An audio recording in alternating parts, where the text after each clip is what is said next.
Bendiciones para todos ustedes, amables televidentes, radioyentes e internautas. Miércoles 17 de febrero y es un gusto para nosotros saludarles nuevamente. Como saben, los días miércoles en la Iglesia Central de Irving, Texas, allí tenemos el servicio de oración y testimonios. Ayer mencionaba que en Houston es los martes y también en Fort Worth, pero hoy miércoles corresponde en la Iglesia Central de Irving, en la capilla del lado oeste del templo principal. Allí nos reunimos y por lo tanto les invitamos a que vengan. He visto las reuniones estos miércoles muy bonitas, bastantes hermanos congregados.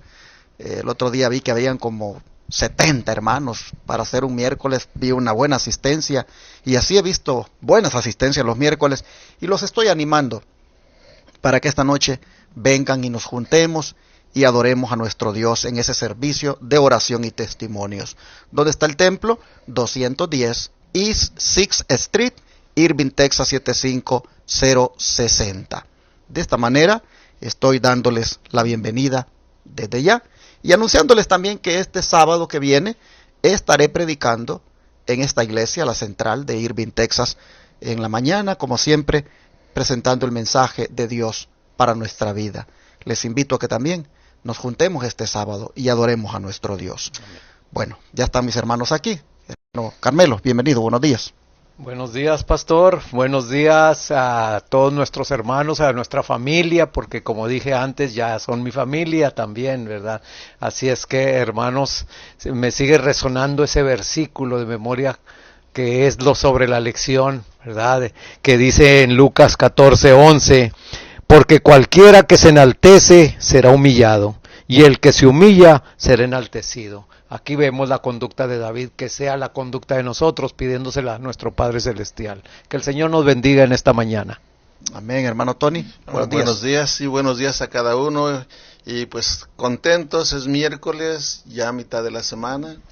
Y en su misericordia todavía el Señor aquí nos tiene con salud suficiente para seguir compartiendo estas hermosas enseñanzas que para un servidor pues son bastante, muy hermosas, porque cada día nos están redarguyendo que meditemos en nuestro carácter, cómo somos, porque si nada más las escuchamos, las leemos en la Biblia o aquí en el folleto de Escuela Sabática, y bueno, ya la oí, pero no lo meditamos, ¿en qué condición estoy yo?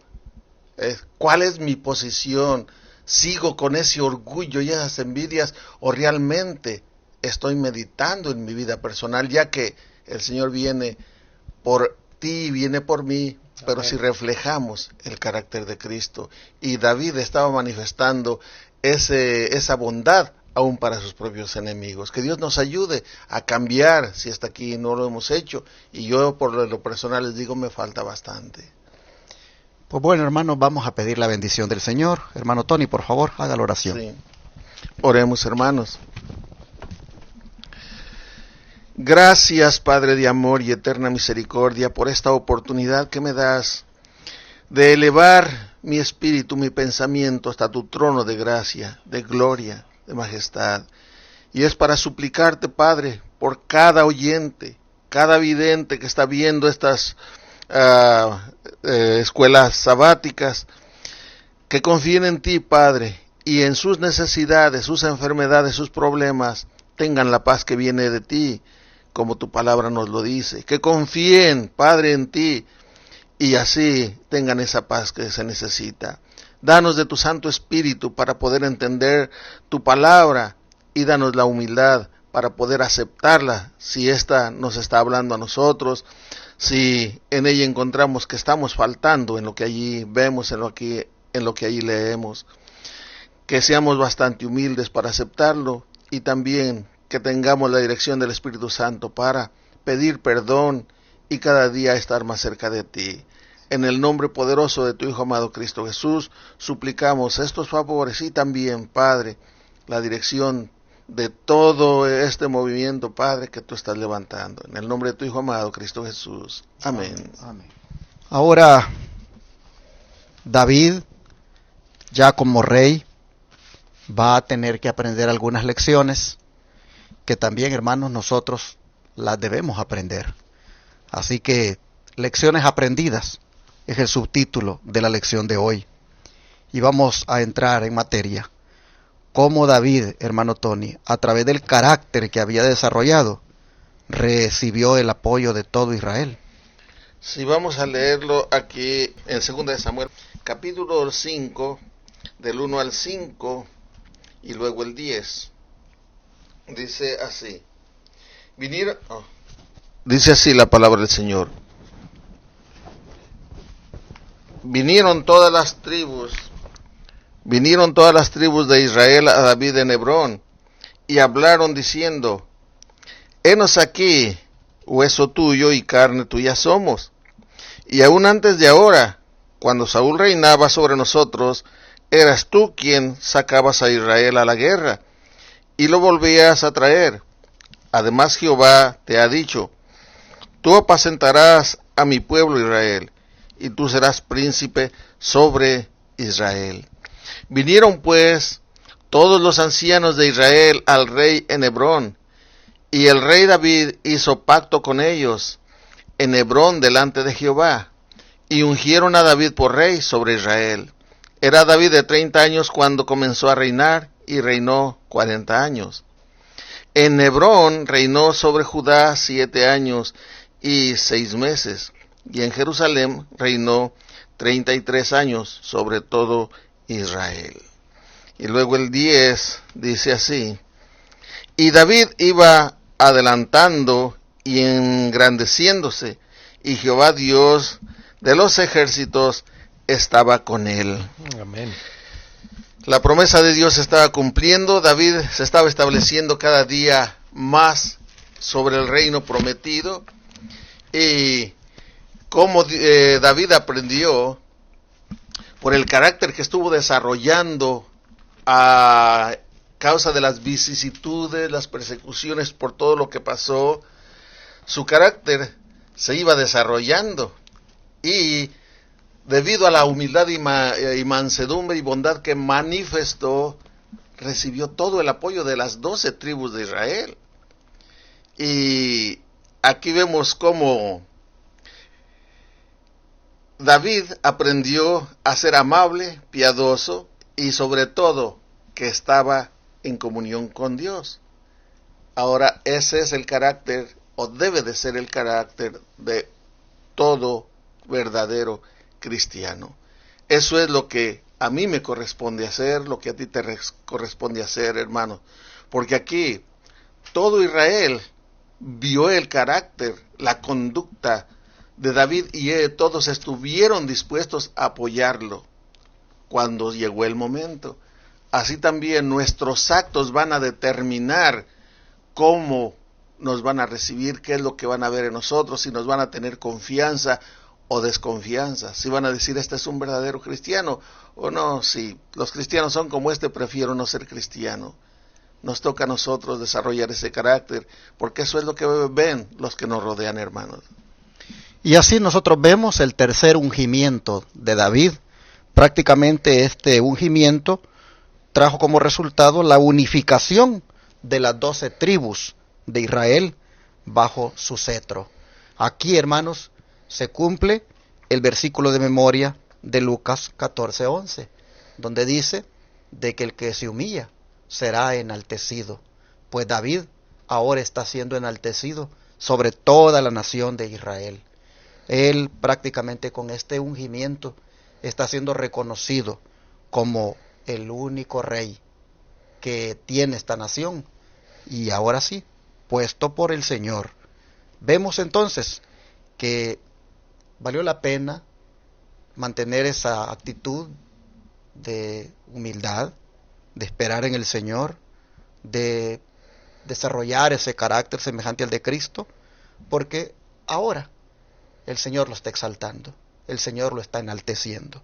Vamos al don profético, hermano Carmelo. Bueno, aquí lo vamos a hallar en Dones Espirituales, tomo 4, las páginas 85 y 86, que dice así: Así fue abierto por la providencia de Dios el camino que le condujo a David al trono. No tenía ambición personal que satisfacer, puesto que no había buscado el honor al cual se le había llevado.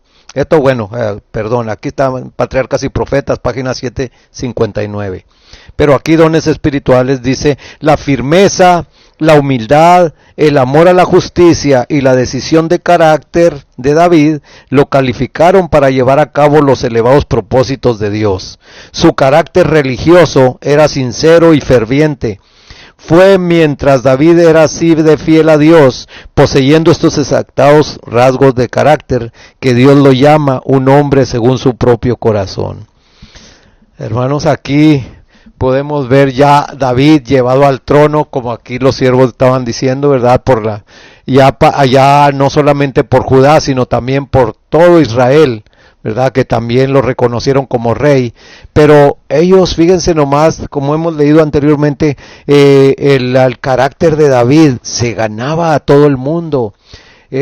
Tú, hermano, tu carácter atrae a tus amigos, a tus vecinos, o te sacan la vuelta.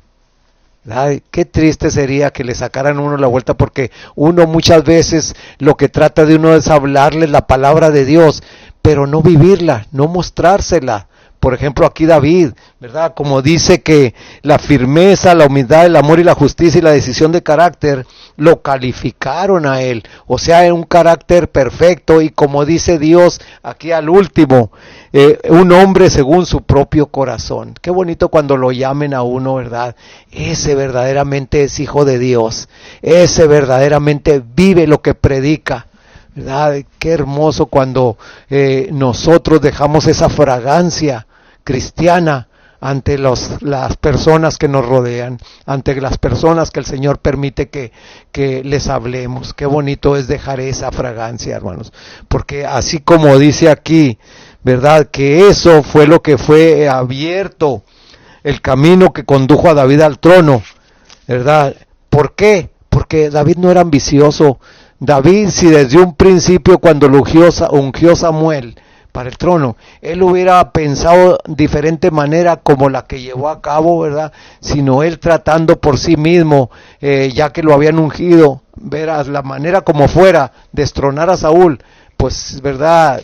Su camino no hubiera sido, y su trono no hubiera sido establecido firme, como lo fue el de Saúl, que no fue firme. Así es que, hermanos, que nosotros también nuestro caminar con el Señor sea firme, sea sincero, sea transparente, sea, ¿verdad?, que otras personas les guste platicar con uno, les guste, ¿verdad?, que les hable uno de lo que Dios ha hecho en su vida de uno. Y muchas de esas personas son nuestros amigos, nuestros vecinos que nos han conocido por años, ¿verdad? Qué bonito es que digan, mira, el cambio que este vecino tiene verdaderamente solamente proviene de Dios. ¿Por qué?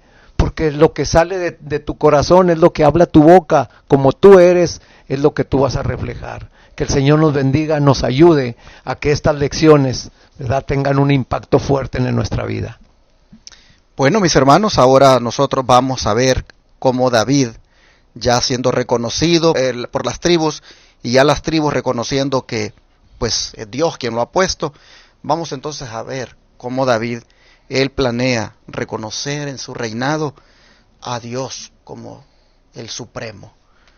Hermano Tony, ¿cómo planeaba David reconocer la supremacía de Dios? Sí, aquí en 2 Samuel capítulo 6, versículo 1 y 2, dice así: David volvió a reunir a todos los escogidos de Israel, 30,000.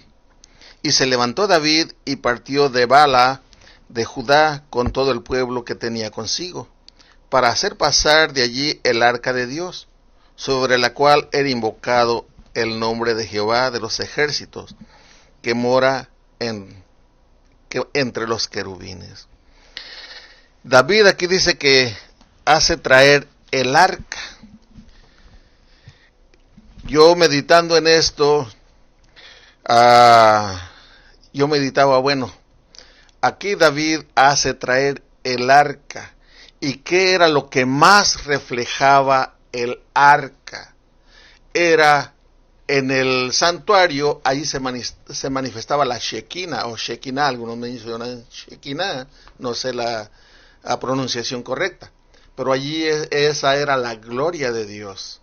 Pero dentro del arca estaba el maná, estaba la vara de Aarón que reverdeció y estaba la ley de Dios, los 10 mandamientos. David la hace traer a su pueblo. Yo meditando en esto, yo decía, hemos hecho traer el arca a nuestro hogar, a nuestra casa. ¿Has hecho traer el arca? En otras palabras, la vara, el maná que cayó del cielo es el régimen pro salud.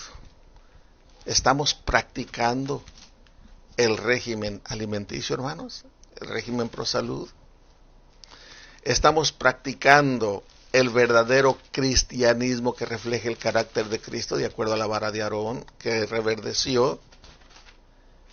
Y estamos también reconociendo que los 10 mandamientos están vigentes, incluyendo al central, que es el sábado. Pues si tú estás trayendo el arca de Dios a tu familia, debemos de reconocer todo eso. Y yo meditaba en esto, como Dios nos está enseñando lecciones importantísimas. Hermano, esto es espiritual. Una persona carnal no lo entiende, porque la palabra de Dios se discierne espiritualmente. Y dice el apóstol Pablo, es una palabra muy fuerte, pero él es el que lo dice, para el que se pierde es locura. Que Dios nos ayude a entenderlo, hermanos. Bueno, no cabe duda de que el arca, símbolo de la presencia de Dios, aquí pues da a entender que eso es lo que David anhelaba como rey, que la presencia de Dios estuviera con él, con su reino, y esto es algo hermoso de parte de él, porque no quiere ser un rey donde Dios quede a un lado, sino que quiere hacer de Dios la supremacía, quiere hacer de Dios el centro de su reinado. Por eso está haciendo traer el arca, sobre la cual es invocado el nombre de Jehová, que mora entre los querubines. Así nosotros vemos que es una forma hermosa, hermanos, de cómo desempeñar las funciones como rey. Pero ¿qué sucedió allí en el trayecto, hermano Carmelo? ¿Qué sucedió con Usa? ¿Y por qué? Bueno, vamos a seguirlo viendo aquí en el mismo capítulo 6, pero ahora los versículos del 3 al 7, y después nos vamos a Números. Pero hermanos, antes de leerlos, me pongo yo ahí en ese lugar, en ese tiempo. Qué emoción era, ¿verdad?, poder ver el arca del Señor, y cómo este rey, en el pensamiento de él, era un pensamiento noble, era un pensamiento que él deseaba que la presencia de Dios estuviera acá, ¿verdad?, en el reino, ¿verdad?, en Jerusalén. Pero también vamos a ver unas consecuencias ahí funestas de las cuales se descuidó, ¿verdad?, la manera de transportar esta arca. Vamos ahí al capítulo 6, versículos del 3 al 7. Dice de esta manera: pusieron el arca de Dios sobre un carro nuevo y la llevaron de la casa de Abinadab, que estaba en el collado, y Usa y Ahío, hijos de Abinadab, guiaban el carro nuevo. Y cuando lo llevaban de la casa de Abinadab, que estaba en el collado, con el arca de Dios, Ahío iba delante del arca. Y David y toda la casa de Israel danzaban delante de Jehová con toda clase de instrumentos de madera de haya, con arpas, salterios, panderos, flautas y címbalos. Cuando llegaron a la era de Nacón, Usa extendió su mano al arca de Dios y la sostuvo, porque los bueyes tropezaban. Y el furor de Jehová se encendió contra Usa, y lo hirió allí Dios por aquella temeridad, y cayó allí muerto junto al arca de Dios. Y ahora nos vamos al capítulo 7, en Números, capítulo 4 y versículo 15. Y después al capítulo 7, versículos de 6 a 9. Dice Números 4:15 de esta manera: y cuando acaben Aarón y sus hijos de cubrir el santuario y todos los utensilios del santuario, cuando haya de mudarse el campamento, vendrán después de ellos los hijos de Coat para llevarlos, pero no tocarán cosa santa, no sea que mueran. Estas serán las cargas de los hijos de Coat en el tabernáculo de reunión. Ahí estamos pudiendo ver una diferencia bien grande, lo que pasó con Usa, ¿verdad? Aquí nos está diciendo que solamente los hijos de Coat eran los que con toda reverencia podían transportar esta arca. Pero ahora vamos al capítulo 7 y los versículos del 6 al 9. Capítulo 7 de Números, del 6 al 9, dice de esta manera: Entonces Moisés recibió los carros y los bueyes y los dio a los levitas. 2 carros y 4 bueyes dio a los hijos de Gersón, conforme a su ministerio. Y a los hijos de Merari dio 4 carros y 8 bueyes, conforme a su ministerio, bajo la mano de Itamar, hijo del sacerdote Aarón. Pero a los hijos de Coat no les dio, porque llevaban sobre sí en los hombros el servicio del santuario. Aquí podemos estarlo viendo, la manera en que el arca se debía de transportar, hermanos.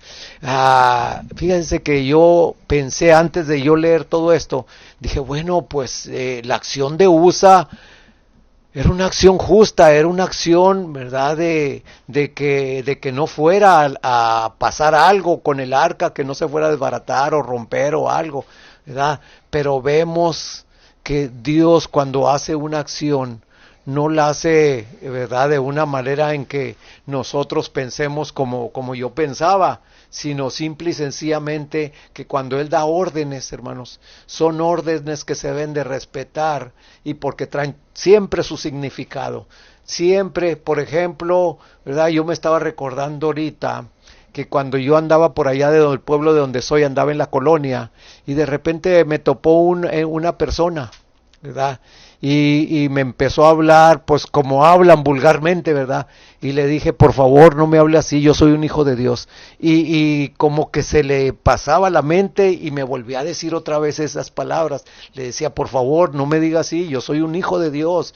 Yo no merezco que usted me esté hablando así, ¿verdad? Pero después me di cuenta que cuando una persona es ignorante, no conoce las cosas de Dios, ¿verdad?, y es mundana, o sea, está acostumbrada a hablar así, ¿verdad?, es muy difícil que entre. Pero como dice la Escritura, Dios pasa por alto la ignorancia.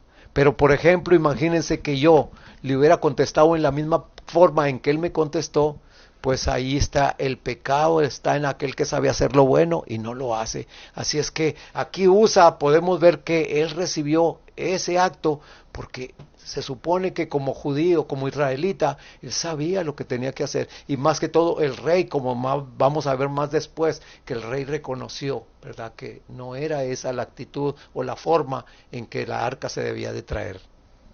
Sí, no cabe duda de que el pecado de la presunción es el que aquí se cometió, porque presumir de que, pues, de todas maneras esto es algo que debe hacerse, tocar el arca, cuando ya se sabe que no la debo tocar. Entonces, hermanos, ese es el pecado de la presunción. Por ejemplo, voy a 100 millas por hora en el freeway, presumir que Dios me va a cuidar porque soy su hijo y voy violando la ley a 100 millas por hora. Entonces son cosas que a veces se cometen y a veces uno dice, ¿por qué, Señor? Pero muchas veces, hermanos, los cristianos somos muy presumidos. Hacemos esto de la presunción y esto es lo que ha sucedido aquí. Se está violando la ley. La ley dice claramente quiénes tienen que llevar el arca. Son los coatitas.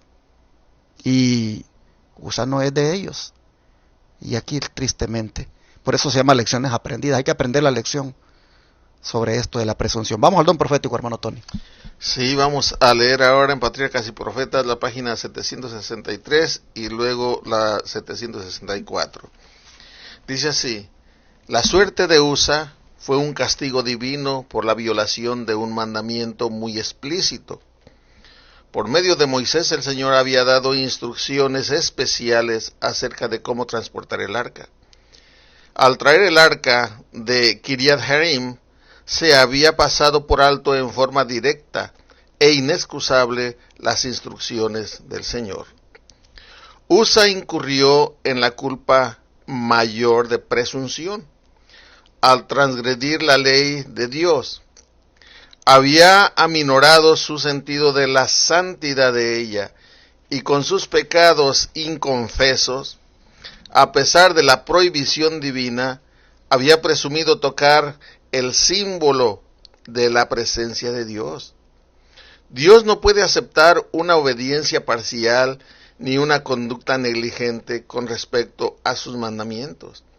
Mediante el castigo infligido a Usa, quiso hacer comprender a todo Israel cuán importante es dar estricta obediencia a sus requisitos. Amén.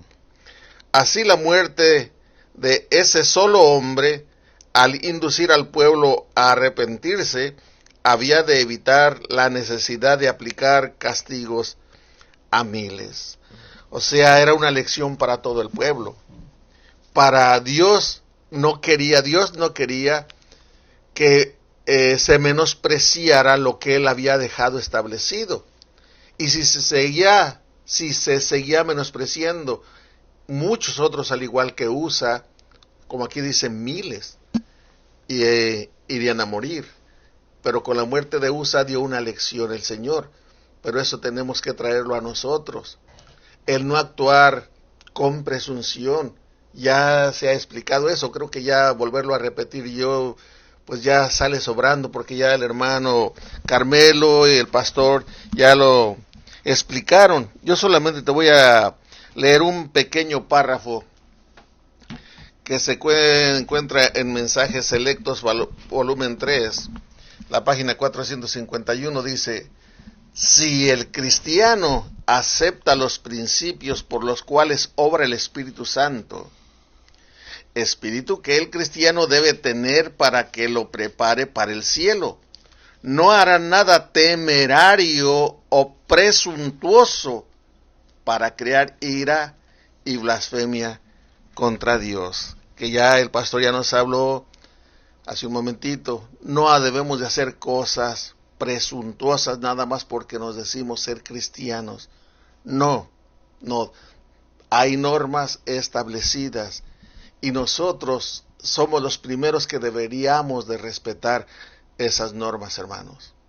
No ser presuntuosos, sino que ser mansos, humildes, pero cuando hay que actuar, y es en el nombre del Señor para magnificar su nombre, engrandecerlo, no nos debe de detener nada, hermanos, nada nos debe de detener, porque es para gloria de Dios, pero no con presunción. No, yo soy cristiano. Por ejemplo, lo que está pasando hoy en día, que está lo del coronavirus. ¿Cómo voy a decir, yo soy cristiano, yo creo en Dios y Él me va a proteger? A ver dónde están las reuniones esas que se están haciendo, que andan ahí haciendo manifestaciones o bailes o en fin, y ahí voy yo, al cabo soy cristiano. Esa es presunción.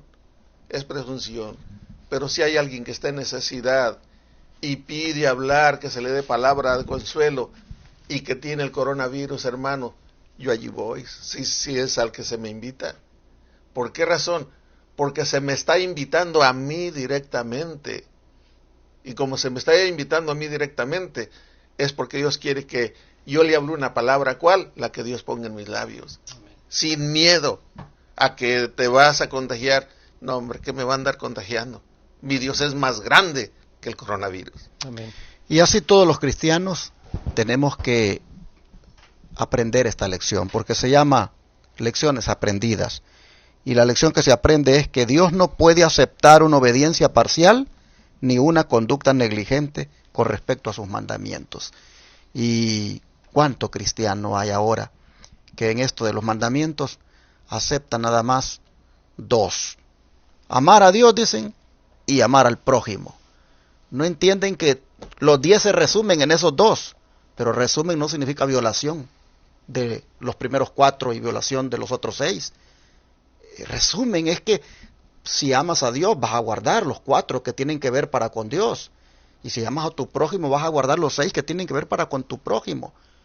Pero la gente hoy en día presume ser cristiana, presume ser hijo de Dios y parcialmente quiere nada más respetar esos mandamientos, cuando es completo lo que tiene que, hermanos, obedecerse de esa ley. Es decir, debemos ser, hermanos, obedientes a todo lo que ella demanda. Vemos entonces que las lecciones hay que aprenderlas. Como Dios ordena que se hagan las cosas, así debemos hacerlas. Vamos a orar para que Dios nos ayude a conseguir esto. Amén.